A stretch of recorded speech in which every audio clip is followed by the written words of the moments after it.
Greetings. I am Tom Earl. Welcome to the celebration. We know you could be anywhere, so we are grateful that you have chosen to be here.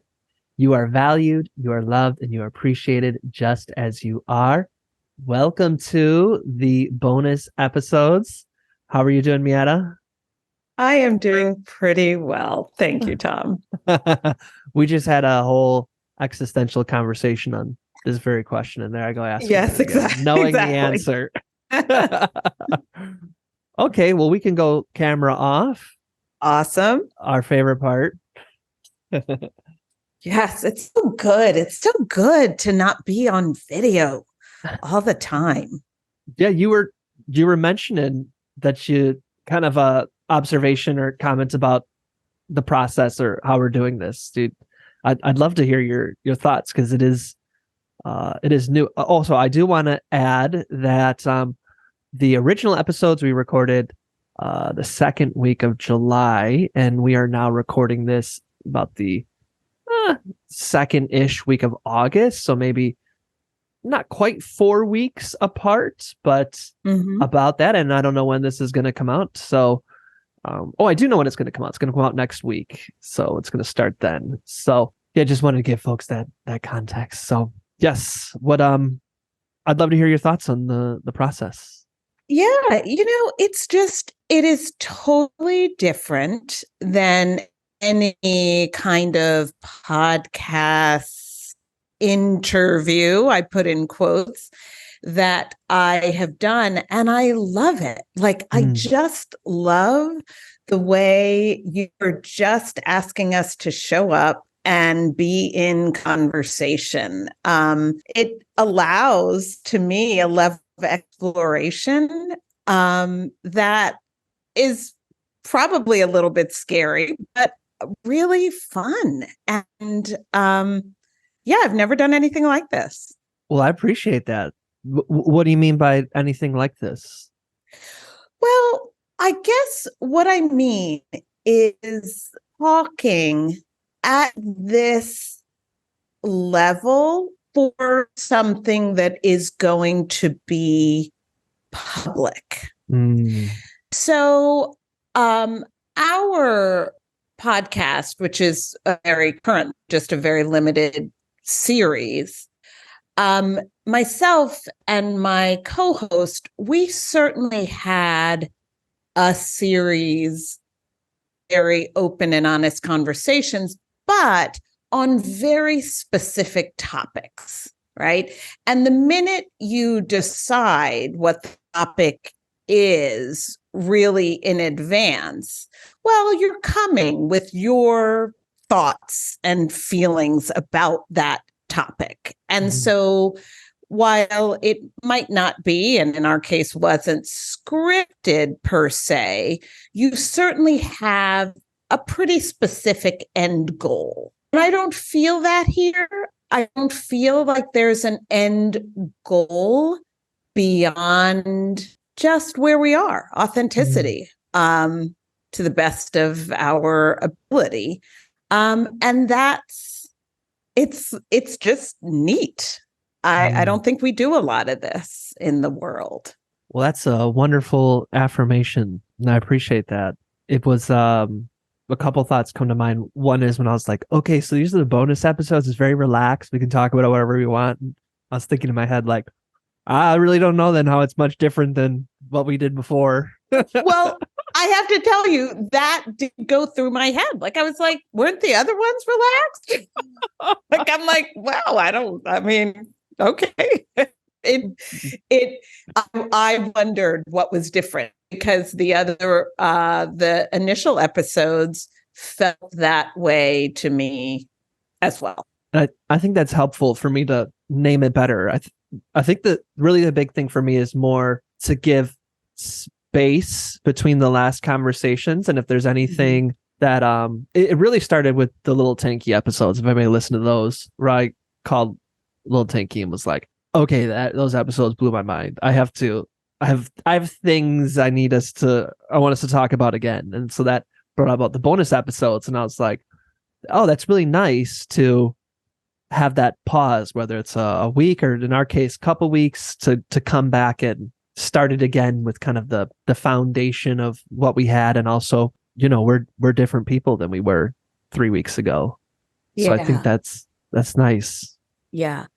And that's definitely true.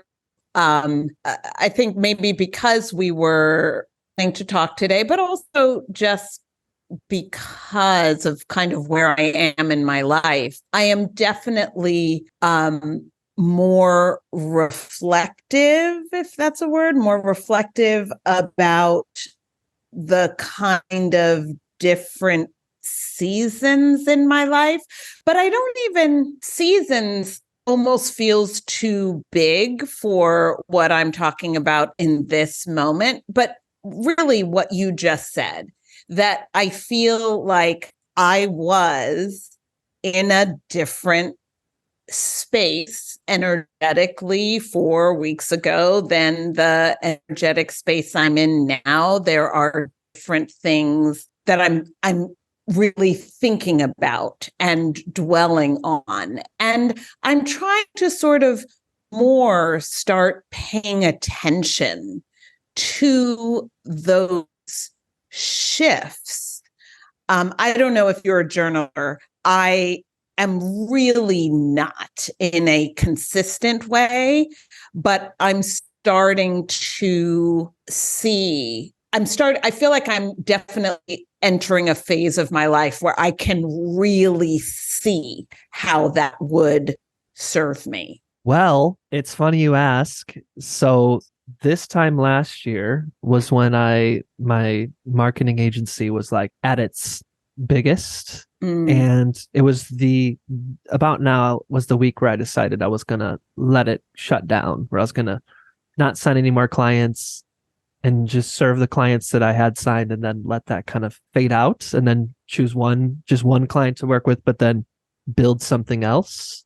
Mm-hmm. And I didn't know what that other thing was. So I would kind of like take baby steps into it. And now it's kind of building momentum, and it's a journaling program. So we get together once a month, and I have a journaling process that I've started doing in about 2016, and I've kind of didn't realize what it was, and then I create a written and an audio journal for folks to go through over those 30 days, and then we come back again and repeat the process. So, and it's really, for me, like, the big thing is to be like, there's so many ways to journal beyond like once a day or writing it down or this. Like, there's so many different ways to journal, because I think journaling can really be like another word for like creating something as a way to reflect the inside.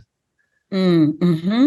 Creating something as a way to reflect the inside. Yeah. I also said, you should write that down, Tom. That was nice. Yeah, it really was. It really was, because I think, yes, I would, for whatever reason, I feel particularly, the word is called, but I feel particularly like it might serve me to be reflecting what is on the inside. Mm-hmm.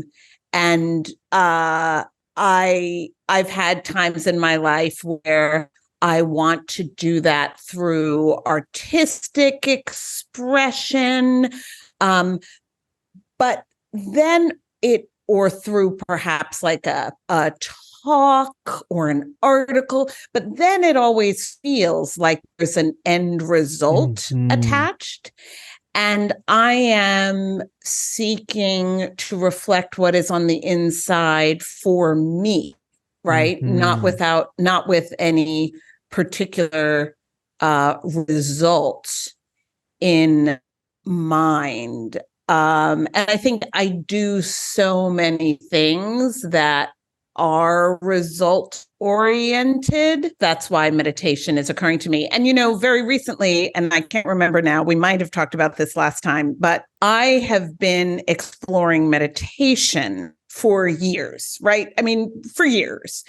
And doing it, not doing it real intensely, dabbling with, okay, what does 10 minutes look like? What does 15 minutes look like? And I did this Vipassana 10-day silent meditation retreat. Definitely one of the hardest things I've ever done in my life, but also for many reasons, one of the most rewarding.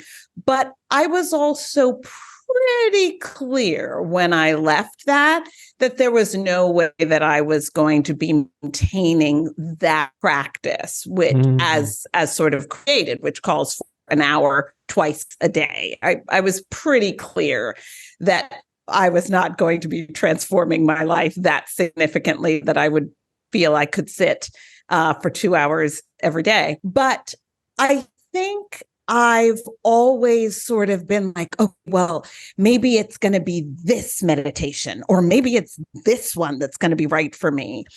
And what I've really discovered in the recent months has been a combination of a very particular breath work, and that is actually my meditation. So it is both serving for me as actual like breath work and meditation, as opposed to those two things being separate, which, you know, I'm sure for many people they are, or you only do one or you only do the other. So all of this is just to say that it has felt like a revelation for me, because I'm like, this is right for me. This practice that, you know, isn't even, it's sort of a combination of practices, but like this does what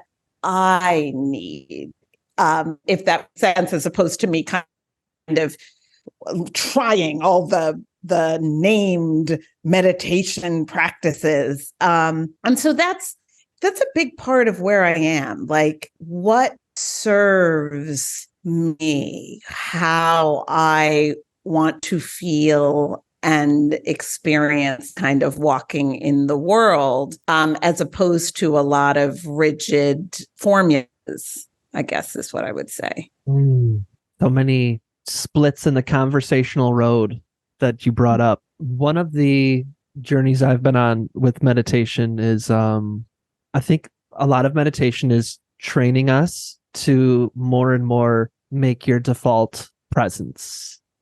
And so I've been trying to understand, well, what is present? What does it mean to be in this moment? And the resounding answer seems to be when you are fully conscious, but you are not absorbed in your thinking. And so that's been kind of one of my big journeys this year is, okay, well, how do I not be absorbed in my thoughts and living through mental projections of the past and the future and anticipations. And one of the kind of nuggets that I started to hear was that that's the cessation of thinking doesn't come through willpower. And like, it's not where you're like forcing yourself to not think. And that was kind of a big disappointment to me, because I'm all about willpower. I can, if it was do 100 push-ups a day and you'll stop thinking, then I can do that.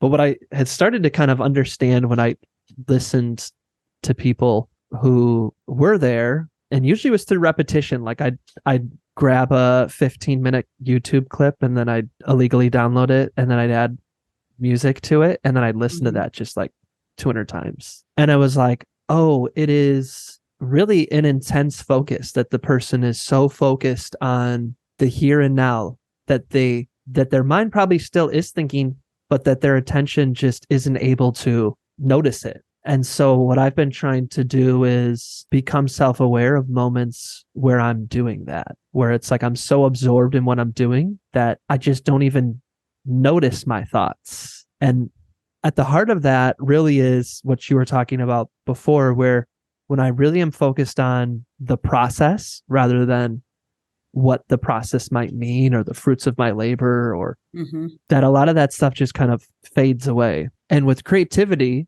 I think because of our culture, that there's such a push early on that, all right, well, if you're going to be creative, how are you going to make money doing it? So from the beginning, you're trying to think through the lens of the end result of your creation. Yes.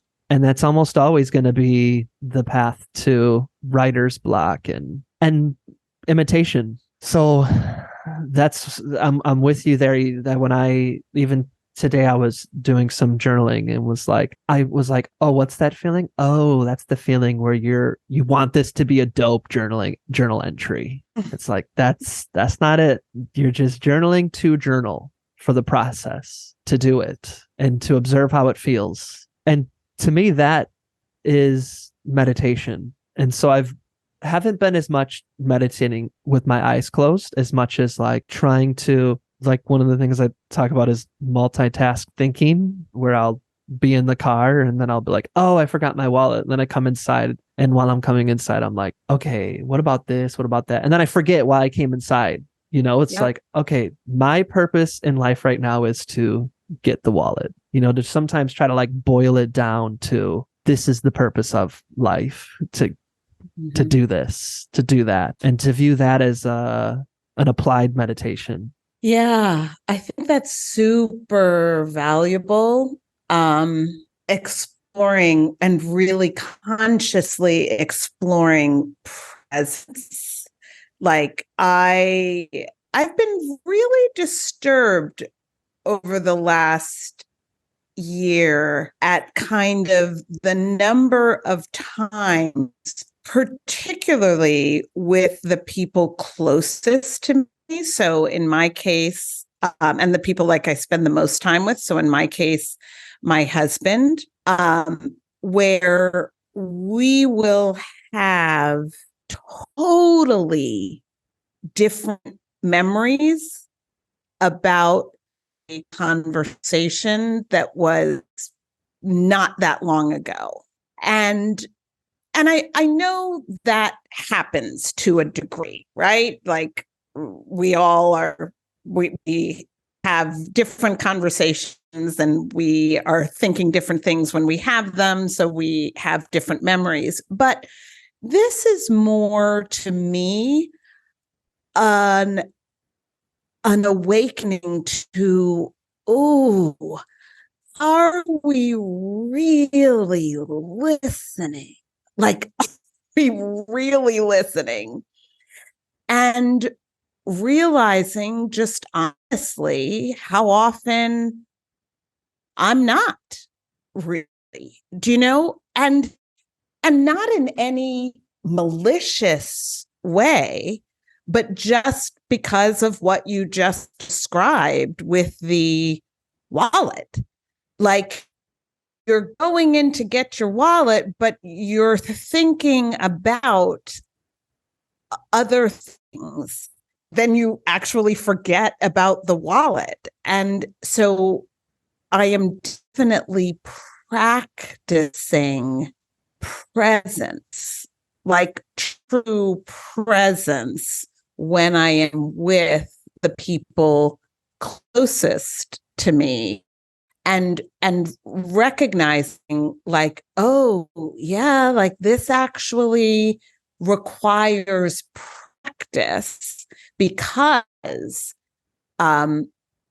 we just operate, or I shouldn't say, I can speak for myself, at such high paces and with so much going on and so much going through our minds. I'm definitely, I feel like I'm disturbed by that in a way that, I just haven't paid attention to in a while. How come the word disturbed? I genuinely find it disturbing when to feel like the people I love the most, I am not present enough to really hear them. That's disturbing to me.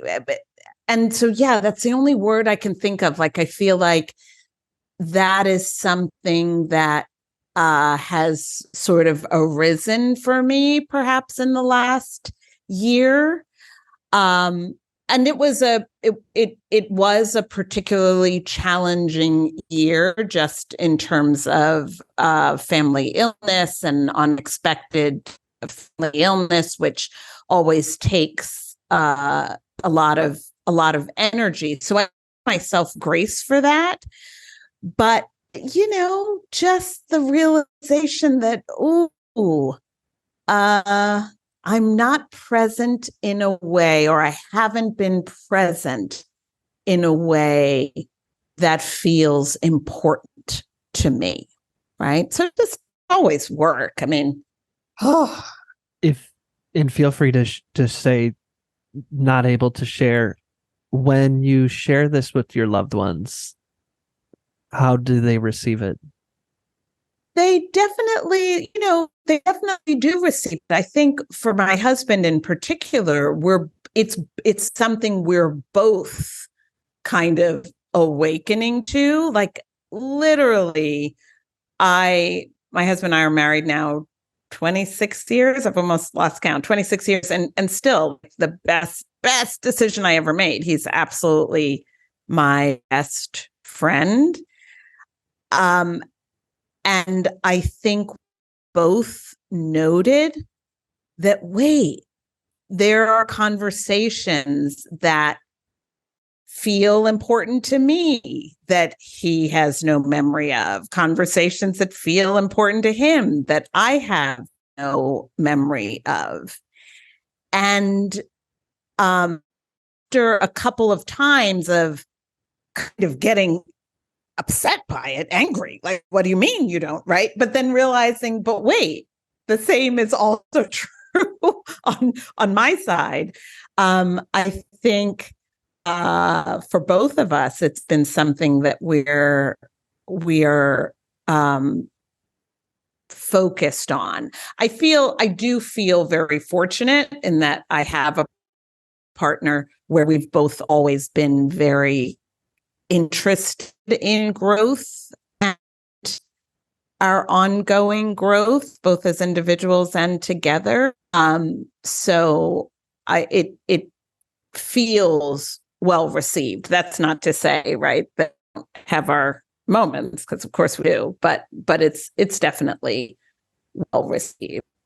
Yeah, because I'd imagine that's validating or helpful to hear someone acknowledge, that, well, when it comes down to it, I wasn't listening, and I'm going to listen deeper, because it can become, well, you never said, like, I could see how it could, in all of our lives, it could become, on both of our ends, defensiveness could continue to escalate it. Oh, absolutely. Absolutely. And that is certainly where we started. And then I just feel like it was kind of, oh, we got to pause here, because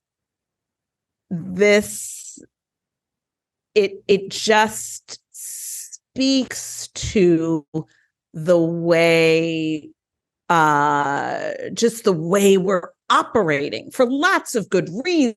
Good. I put, again, quotes, right? So much happening. And that's what happens in a marriage with family, when as a team, sometimes, right, everybody is doing their part to keep the team running.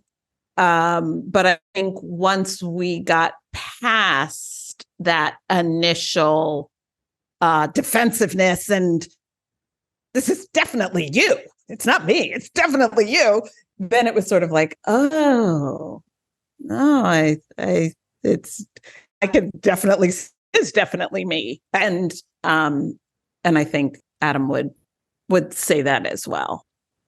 I think one of the places I see this, an element of this, is driving in Los Angeles. I try to be philosophical about it, because when you put somebody behind a wheel in LA, they become someone else. And I noticed that I was at a concert once, and And I was like, oh my gosh, I feel so connected to everybody here. And then I was able to ride my bike to the concert, and then I was riding home, and I almost got killed like 10 times by Oh these people that, gosh. and it's Right. because I get it. It's a traffic jam. You don't feel like you're going to get anywhere. But there are so many times people drive that they create many life or death moments, whether they're driving on the wrong side of the street, passing people and barely making it. And it's so easy to kind of think in my mind that these people are just horrible people, but then you sometimes realize your friend drives that way and you love that person. Mm-hmm. And it really just, and I think because so much of driving becomes end result oriented, and anything in your way is an obstacle to be overcome. And then there is a culture of, well, you overcome that through, you know, force. And then there becomes a culture of doing that, that it's like this microcosm of how, I'll use a word lots of people use, but that your ego or that your subconscious programming can just override your intentions and who you really are. Mm-hmm. It's and I think that with the interpersonal, it's really challenging if you work from home when people are in your house and aren't working and need something from you, or simply just want to talk. That's like, no, I am doing things.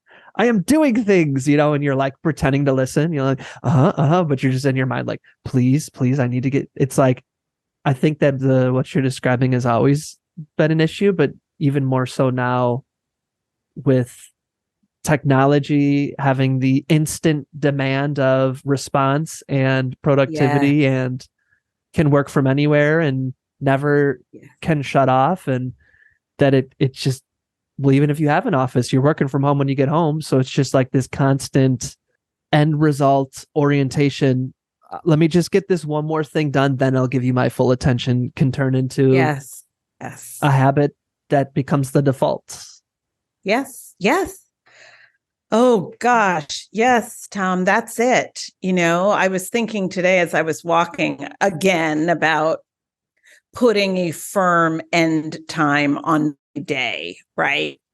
And this isn't new. This is something I have repeated again and again. And uh, part of my challenge is that I live in a different time zone than a large number of my clients. And so that can lead to some later evenings. But I can't just blame it on that, because then the days that I don't have clients, I have a tendency to work until that time anyway.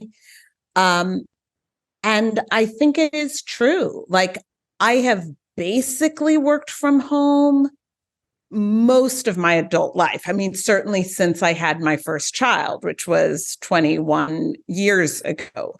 I've I have basically worked from home since then, with stints having an office or having a contract that required me to go somewhere and be for certain periods of time.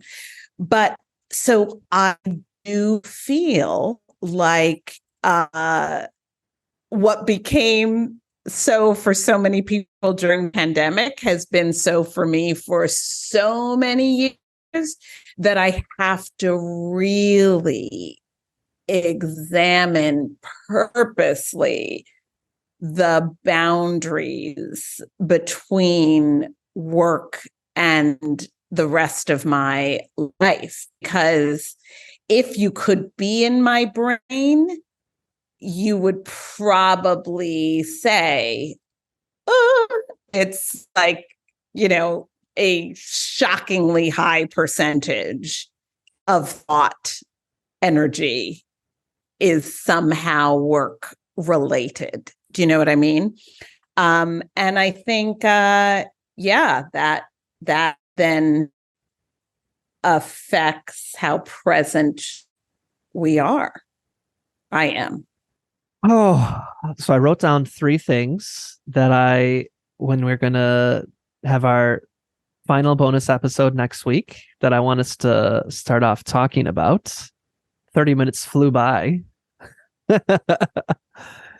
So let's transition to rounding up, and then we'll start it again next week. Does that work for you? Or is there Perfect. anything else that you okay. So you had mentioned clients. This is the part of the episode where we get to gloriously self-promote. So I used to say shamelessly self-promote, so you can say shamelessly, gloriously. So if someone's listening and says clients, what's going on in your world? How can folks follow you? How can they work with you? Talk about all that good stuff. So I can be found at abundancebound.com. And we are at Abundance Bound largely on Instagram. That's the place where you're going to find me the most active.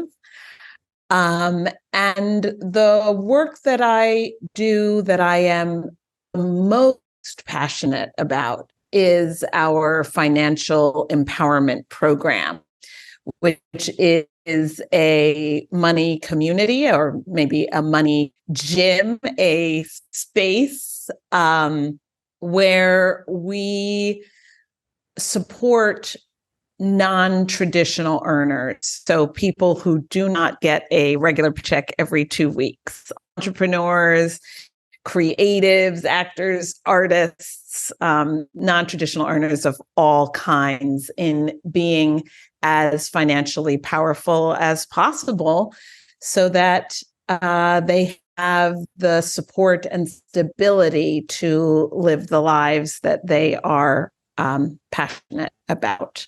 So that is what I do. And I am a product and a testimonial to that program for sure. Changed my life. There were a number of times, I'd say three really big leaps I did in my career, sometimes by choice, sometimes not by choice. But this most recent one, where I, like I said, decided to phase out not my business, but the focus of the business. And the way I was able to do that financially was because I had done the month to month financial work that Miata taught. So I had savings, I had plans, I knew how to use credit and then pay off credit and all those kind of things to do what I needed to do. So if you've ever heard me give financial advice, which legally I don't do, it was because of everything I've learned from you, Miata. So I highly recommend you check out Miata's program for sure. Thank you. Of course. Okay, for me, well, we talked about a little bit earlier. We have uh I was describing it many times as storytelling, but it's not really storytelling anymore as much as story that is a part of reflecting the inside. So we use journaling and dialogue and community to do that. So if that sounds interesting to you, tomearl.me/DCM invite. The DCM is direct connect method. Okay, Miata, what is our closing ritual? What is your invitation? What would you like to invite people to consider, to do, to evolve into, to think about, to reflect upon, to read, to listen to? What's your invitation? I Let me think about that for a second, because I want to actually give the right title, because I'm so into this book, surprisingly, that I am reading. I think it's called Why We Need to Be Wild. Mhm. Um, I'll I'll share it with you, Tom, so that you can share it. But it's That by is a a book. woman. Yes, That's okay. What Stone Age it's a Wisdom book. Taught Me? That book by Jessica Uh, Kraft. yes, by Jessica Carew Okay. Craft. Okay. Yes. Perfect. Okay. So I'm not actually sure that it's been released yet. I think it's being released like the next week or so, but I recently met her and I was able to get an advanced copy. And I am loving this book in a way that I would not have expected. And it's essentially about her journey into exploring the concept of rewilding, like really getting back in touch with nature and our abilities to self-sustain and care for ourselves in the wild. And the way she tells the story is so captivating and also just makes me think. Like, I'm not someone who's likely to go that far on that path, but it has certainly made me look at my interactions with nature and our earth differently than I ever had. So one of those books that, again, I probably would never have picked up off the shelf, and such a powerful read. Oh, that's wonderful. And right up my alley. I've been very much into getting lost in the woods. So I love that. My invitation to you all is to if you're starting to feel let me, how can I put this? Finding a really good therapist is tough, and it requires having the courage to break up with your current therapist and continually find a new one. I have finally found a therapist that's awesome. And every time I was with a therapist where I was like, this isn't it, I'd always lose a little bit of hope and think like, well, maybe, I'll just have to do this on my own. So just keep looking, keep going. If you've been with your therapist for a really long time, I think it might especially be helpful to try something, because we can kind of get comfortable. And Yes. if you're, go ahead, were you gonna say something? Oh, no, I was just agreeing. And if anybody has told you that coaching is a replacement for therapy, you have found yourself at the other end of a hustle. Coaching is not a replacement for therapy. So Totally different things. I'm so there with you, Tom. Totally different things. Oh my gosh. The things we say to make money, folks. Marketing. All right, Miata, the legendary, the infamous, the realness. I appreciate you. Thank you, Tom. Of course. To all those listening, as always, we're wishing you peace and blessings. Thank you. One more thing. I'd love to continue the conversation. Feel free to join me at tomearl.com/join. Subscribe below, or let's connect on social media. Tom Earl Artist. Thanks again for watching.